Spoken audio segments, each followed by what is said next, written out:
దేవుని నామానికి మహిమ కలుగుగాక.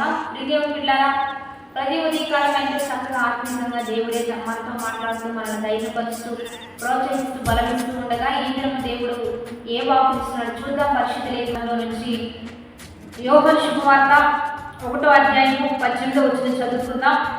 ఎవడను ఎప్పుడైనాను దేవుణ్ణి చూడలేదు, తండ్రిలోనున్న అద్వితీయ కుమారుడే ఆయనను పైరుపరిచెను.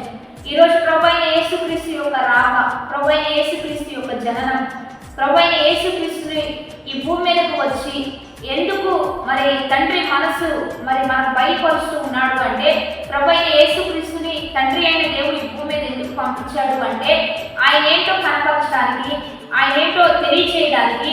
ఎందుకంటే దేవాది దేవుణ్ణి ఎవరు ఎప్పుడు కూడా చూసి ఉండలేదు. దేవుని బిడ్డారా, ఆయన స్వరూపం ఏంటో, ఆయన మనసు ఏంటో, ఆయన మంచితనం ఏంటో, ఆయన యొక్క తత్వం ఏంటో, ఆయన ఎందుకు మనల్ని నిర్మించాడో, నియమించాడో, ఏర్పరచుకున్నాడో, ప్రతి విషయంలో ఎట్లా సహాయం చేస్తున్నాడో, ఇదంతా కూడా తండ్రి అయిన దేవాది దేవుని యొక్క మనసే ప్రభువైన యేసుక్రీస్తు యొక్క మనసు. దేవుని బిడ్డారా, వీరిద్దరూ కూడా మరి ఏక మనసు కలిగి, ఒకే ఆత్మ కలిగి, ఒకే మనస్తత్వం కలిగి భూమి మీద ముందుకు కొనసాగుతూ అనేకులు ఎందుకు బాగుపరుస్తున్నారు అంటే, దేవుడు లోకమును ఎంతో ప్రేమించాడు కనుక తనకి ఇష్టడైన బిడ్డని ఎందుకు ఈ భూమి మీద పంపించాడు అంటే, నిన్ను నన్ను ప్రభువైన యేసుక్రీస్తు ఎంతగా ప్రేమిస్తున్నాడో తండ్రి అయిన దేవుడు కూడా అంతగా ప్రేమిస్తున్నాడు కనుకనే తన ప్రియ కుమారుడిని భూమి మీదకి పంపించాడు. దేవుని బిడ్డారా, మరి భేదం ఏమీ లేదు.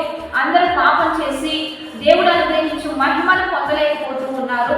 అంటే అందరిలో ఒక పాపము, అందరిలో ఒక శాపము, అందరూ కూడా మహిమను అనుభవించలేక, ఒక ఆశీర్వాదాన్ని పొందుకోలేక అనేక మంది వారి జీవితంలో పతనమైపోతున్న పరిస్థితుల్లో, మరి వారి జీవితంలో మరి కృంగిపోయిన పరిస్థితుల్లో, వేదన పడుతున్న పరిస్థితుల్లో దేవాది దేవుడు వారిని ప్రేమిస్తున్నాడు కాబట్టి వారిని అర్థం చేసుకొని వారి పట్ల గొప్ప కార్యాలు చేయడానికే ప్రభువైన యేసుక్రీస్తుని భూమి మీద పంపించి ఉన్నాడు. కనుక ఎవరు ఎప్పుడు ఉండలేదు కానీ మరి ప్రభువైన యేసుక్రీస్తు ఏ రీతిగా నడుచుకున్నాడో, ఏ రీతిగా ముందుకు కొనసాగుతున్నాడో అదంతా మరి దేవుని మనసును బయలుపరచడానికి ప్రభువైన యేసుక్రీస్తు భూమి మీదకి వచ్చి ఉన్నాడు. కనుక ఎందరైతే ఆయనను అంగీకరిస్తారో తండ్రిని అంగీకరించినట్టు, ఎందరైతే ఆయన ద్వారా మాత్రమే నా ఎదురు చేరగలుగుతారని మరి దేవాది దేవుడు తెలియజేసినట్లుగా ఈరోజు ప్రభువైన యేసుక్రీస్తు ఎందుకు వచ్చాడంటే నిన్ను రక్షించడానికే, నిన్ను విడిపించడానికే,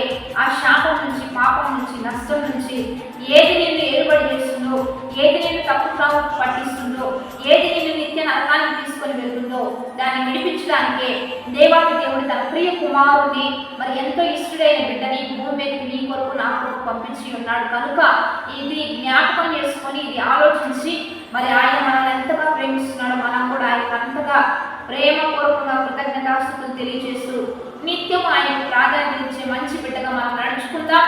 కాబట్టి నిన్ను నన్ను ప్రేమించేవారు ఉన్నారు, అర్థం చేసుకునేవారు ఉన్నారు, మన గురించి ఆలోచించేవారు ఉన్నారని, మరి మనల్ని పట్టించుకునేవారు ఉన్నారని, మన కొరకే సమస్తం జరిగించే దేవాది దేవుడు ఉన్నాడని గ్రహిద్దాం. ధైర్యం తెచ్చుకుందాం. విశ్వాసంతో ఏ విషయంలో కృంగిపోక ధైర్యంగా ప్రార్థనాపూర్వకంగా దేవుని సహాయంతో ఈ దినమెల్లా ఉత్సహించి సంతోషించే గొప్ప మేలుని ఈరోజు పొందుకుందాం. కాబట్టి వాగ్దానాన్ని బట్టి ప్రార్థన చేద్దాం. పరిశుద్ధ మహోన్నతుడ గొప్ప దేవ, ఈ దినం మీరు మాకు ఇచ్చిన బలమైన వాక్కును బట్టి నీకు మహిమయ్యా. ప్రభువైన యేసుక్రీస్తుని మా కొరకు పంపించావు.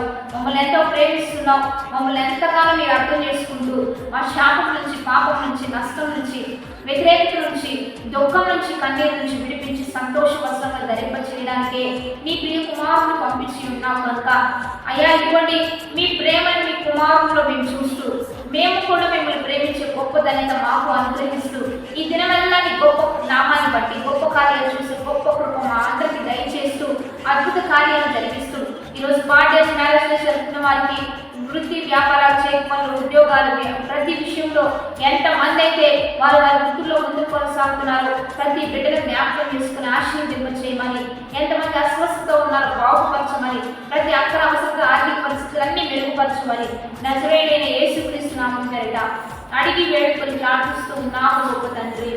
ఆమె మంచి లైక్ షేర్ కామెంట్ చేయండి దేవుని బిడ్డలారా. ఈ రోజంతా దేవుని కృప మీకు తోడై ఉండాలని మనస్ఫూర్తిగా కోరుకుంటూ మీ కొరకు ప్రార్థిస్తూ ఉంటాం.